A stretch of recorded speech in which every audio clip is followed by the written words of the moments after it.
alien abductee comes forward to Third Phase Moon to share his extraordinary story. While Kenneth Pass was on a camping trip, him among 7 others were abducted by aliens and taken back in time. If the implications of this story is true, it's groundbreaking. We asked Kenneth Pass to film himself in regards to his story and send it to us, and we came up with this edit. Please enjoy the full-length documentary on Kenneth Pass. My name is Kenneth Pass. I went to a camp in Mendocino County, California back in the early 80s. I was just a kid. Well, they had activities at this camp for boys and girls, and I went on to one of these activities called a 50-mile hike. And, well, we were given the big, heavy backpacks, you know, to wear, the 80s style backpacks, to put all your clothes in your sleeping bag and whatever they're going to load up with. And we got set out to go on this hike, the 7 of us. We were 3 boys, 1 little blonde-haired girl, 2 men staff members, and a female staff member. And the 7 of us went on this 50-mile hike together. Our first night out, we came across a dead deer laying in the middle of the little path we were on in Mendocino County, California. The dead deer had its eyes removed. Half of its face was removed to the skeleton, and it was clean, no blood on the face or anything. And, you know, little kids were going to be like, "Ooh, look, it's a dead deer." And the lady staff member said, "Back away from that deer, leave alone, it's dead." And me, being a kid, I never seen a deer before, let alone a dead one. So the staff members, you know, said, "Well, come on, let's go." About 30 minutes walking down the path that we were on, we came across a man's wallet. It was an orange wallet, a Velcro kind, the early 80s Velcro wallets. And the man looked Mexican. It was his driver's license in there and a credit card, but no money. And we all passed it around to look at it. And I was the last one to look at this wallet. And I was going to keep it. But I felt like it was the wrong thing to keep his wallet, so I just left it on the left side of the little path trail that we were on. Well, it got nighttime. We were setting up camp, you know, getting our sleeping bags out. We didn't have no tents. The staff members made a fire. You know, the usual marshmallow campfire songs for kids. It was great. I was having fun. And I remember distinctly zipping my sleeping bag all the way up because I was afraid that bugs would get inside of my sleeping bag. I had some strawberry Pop-Tarts and marshmallows that night. We were waking up. I don't know what time it was, but we were waking up. And we were walking like zombies, not under our control, the 7 of us. We were walking like zombies right into a black flower petal pattern craft. It was black. It looked like a daisy, the petals of a daisy all the way around the craft. And we walked into the craft. I was laid down on the table. They took out my right eye. They put something up and through my nose, and I heard a crunch. And they also put something in my ear. I got a scar right here, a little scar, and right above the scar is a lump. The little girl hiker, she was laid down on the table the same time I was because there was only 2 tables. I was laying on my left side, and they took out my right eye, and I can see my right eye hanging in front of my left eye. And I was scared, but they told me, "Don't be scared." And the funny thing that they told me before they started doing this to me was, this one was touched, saying this to me when they were all over me while I was laying on the table. And they themselves, they touched me too. So they can look into you. They can see everything about you. You can't lie to them about anything. So there's no point in lying. After I was done, off the table, I sat at a little console, and there was a whole bunch of buttons inside the craft. The craft was spick and span spotless, clean, so very clean. They are very clean. The extraterrestrials, they are very, very clean. I think that's one of the reasons why they're naked, is because they're so clean. The other staff members were inside of a holding cell cubicle, like a clear plexiglass. And the staff members were screaming and yelling and banging on the clear plexiglass holding cell. You know, they were saying very loud, screaming at the extraterrestrials, "Don't hurt the children or else we're going to kill you." And the lady staff member was screaming, and the other boys were hiding behind the staff members in the cubicle. And that was inside the craft. And then they got the lady staff member, and they took all her clothes off. And I was made to turn around and watch the console with a whole bunch of buttons. Later on, we were taken to an underground city where I was made to get some kind of a box cube. Some kind of a box cube. It looked like a wood metal, sort of like. It was moving like mercury. You know, if you look at it, it would move like mercury in your hand. And I told them, no, I didn't want to do this. They told me, go ahead and jump across and get the box cube that's in the back of this underground cave. So I had to look where I was going to jump across.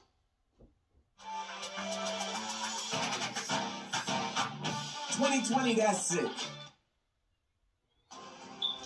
And I had to jump on bigger box cubes to get to the back of this underground cave to get the small one. Up on the side of the underground cave was a spot cut out, and there were two talls. And there were two talls behind me, next to me, and a smaller one with like an elephant skin. They have like an elephant skin texture, kind of wrinkly. And I jumped across, and I landed on the other side, and I kind of fell down on my butt because it was a big jump. And then I brushed my butt off, you know, the dirt in this underground city cave place. And, well, I sat down, I got the box. I'm holding the box, I'm looking at it, and I'm crying because I didn't know where I was. I don't know who these people were. I don't know why I was there. And I was crying and I was scared. And then I looked up right above me, and I can see the two talls that were watching everything. And then the two talls that were on the other side of this little ravine, you know, they told me to jump back, bring us the box cube, jump back, and I was crying, no, no, no. And that went on for a couple of moments. And then one of the men's staff members, he said, "Come on, Kenneth, they want us to leave now, let's go. Come on, bring the box cube back to them and let's go. Let's go home." And I said no, because I felt safe over there. They couldn't get me. And then that went on for a little while, and he said, "Kenneth, get up now, let's go. They want us to leave now, let's go." So I get up, I dust my butt off, and I'm holding the box cube, looking at it in my hand. I figured out a way to jump across, and I took a good couple of running steps and leap, leap, leap, jump, jump, spring jumping all the way back across this little ravine where these big box cubes were. And I passed the two talls and the staff member. They were standing next to each other, side by side. And then I handed the small box cube to the smaller extraterrestrial, and I looked at him, and then I turned to look back up at the two that were up in the side of the cutout part of the underground cave city place, and they were leaving. And the smaller one, because my back was turned towards him, he put his hand on my right shoulder, and I shrugged it off, and then I ran around the passageway back into the craft, and I put my head down at the console like you do at a desk, you know, and I waited there, and I felt everybody coming on to the craft. I felt the craft kind of like jiggle a little bit. When everybody came on, I can feel the craft moving up and down. And then, like on a DVD player, speed 10, straight up out of this underground place. And it was daytime. And when we were initially taken, it was nighttime. So we were there for many hours, and the many hours that the things have happened to us. I started pushing the buttons because I was sitting at the console. Now, when I started pushing the buttons, I understood everything. I understood everything about the craft because I was a part of the collective, part of the crew, through telepathy from the other extraterrestrials that were also driving the craft, and I was sitting at a console by myself pushing buttons. I started pushing the buttons, and after I was done, I looked up out of the little square window. It was about maybe 6-inch little window inside of the craft.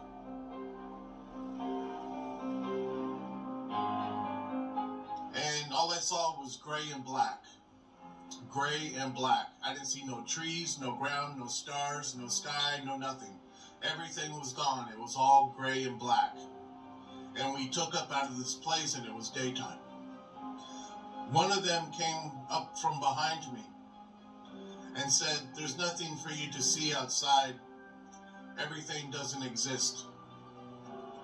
So inside of the craft, inside of the field of the craft, we were separated from all existence. We were a singularity unto our own selves inside of the craft. Everything outside of the craft didn't exist. We were time traveling.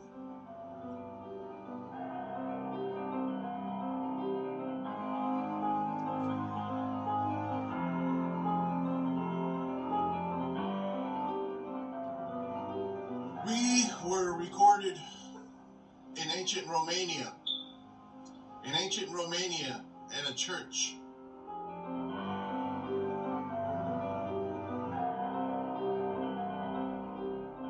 I landed the craft. I ran outside. It was nighttime. I ran to this building. I thought it was a house. It had big doors. I pushed open the doors, and I seen that it was a church. And I don't know where this place, I didn't know where this place was, but it was in Romania. The people inside of the church, they heard me open the doors, and they came looking, you know, to see who it was. I was drinking out of this thing that was like in the middle of the church that had like water in it. I was drinking the water, and I was hungry, and I wanted to look around for the refrigerator, of all things. That's just being me. These people, they spoke a different language. They had big, fluffy, puffy gowns. Big, fluffy, puffy, with a neck thing that was all fluffy. I thought I was seeing ghosts. So I was freaking out, running around, running through everything. And they were trying to keep me, calm me down, going like this. Calm down, and I was freaking out. So I ran back into the craft. This is recorded in ancient Romania. The craft over the church. I'm the little boy now grown up. I was a time traveler. I was traveling in time with people from another world, driving their technology, driving a UFO, and I was just a kid. So I sat back down at the console. We closed the doors, and we took off again, and I was pushing more buttons.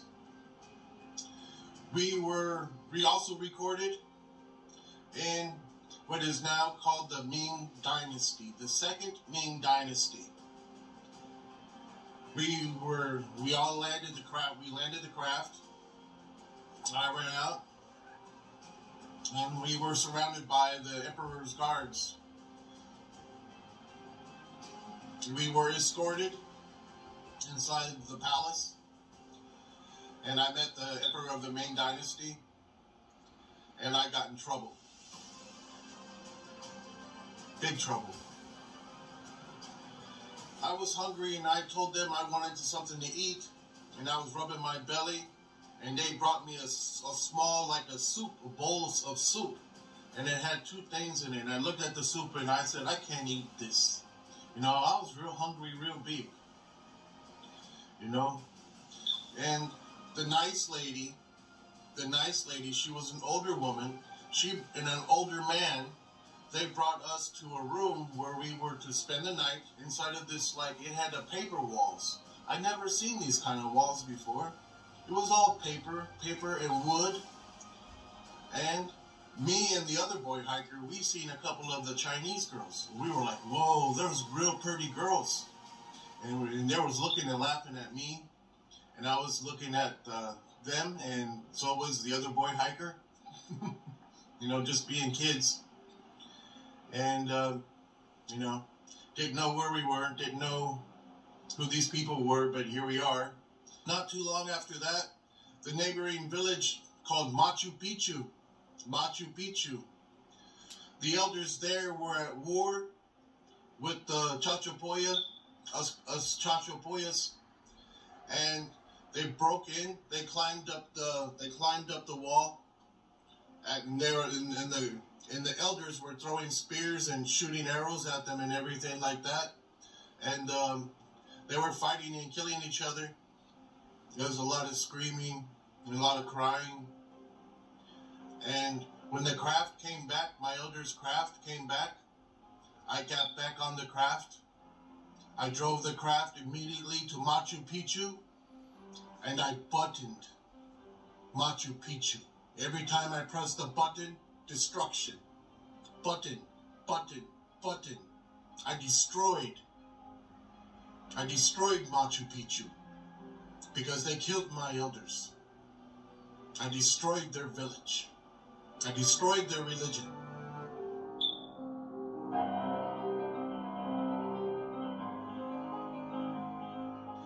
The next thing you know, I'm running outside again, and I see a fire, and I'm running to the fire. I'm running to the fire. It's late at night, and I see people at the fire, and I see that they're wearing the animal skins, and there was cooking a coyote dog. There was cooking a coyote dog. The coyote dog lay dead on the ground, and they were cooking the liver. Other staff members came out of the craft, and the craft just went whoop, gone. And the man staff member goes, "Oh my God, you know where we are?" And the lady goes, "Where?" "We're back home, but over 20,000 years ago. We were 20,000 years in the past." And I was even taken back even further back in time, over 20 million. I've been here for a very long time. So, a lot of things happened to me after that. A lot of things, and I got the proof of everything. I got the proof of the craft. I got the proof of us time traveling all through history. I got the proof of what the extraterrestrial elders look like. I got the proof of me in the underground city cave. I got the proof of us in these different locations. And I got the proof being here for 20 million years. Recorded, documented on petroglyphs by the elders themselves.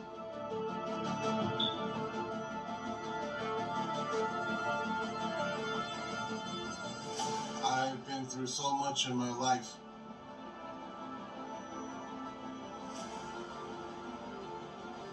You couldn't even imagine. I also died back in time before my natural childbirth. Physically here on these lands.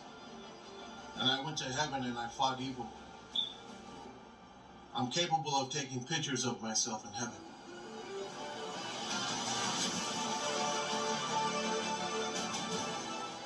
Because I'm not lying about anything. All these events they've actually happened to me and the other hikers. We are your ancient ancestors. The hikers. I'm one of your ancient ancestor fathers. I know more than the government, the secret society government. I know more than the military, and I know more than NASA, and I know more than Area 51. I've been here for a very long time. And I love, and I have the courage and the strength to say all this in front of everybody. Because I love, and I respect, and I'm very thankful for all my relations.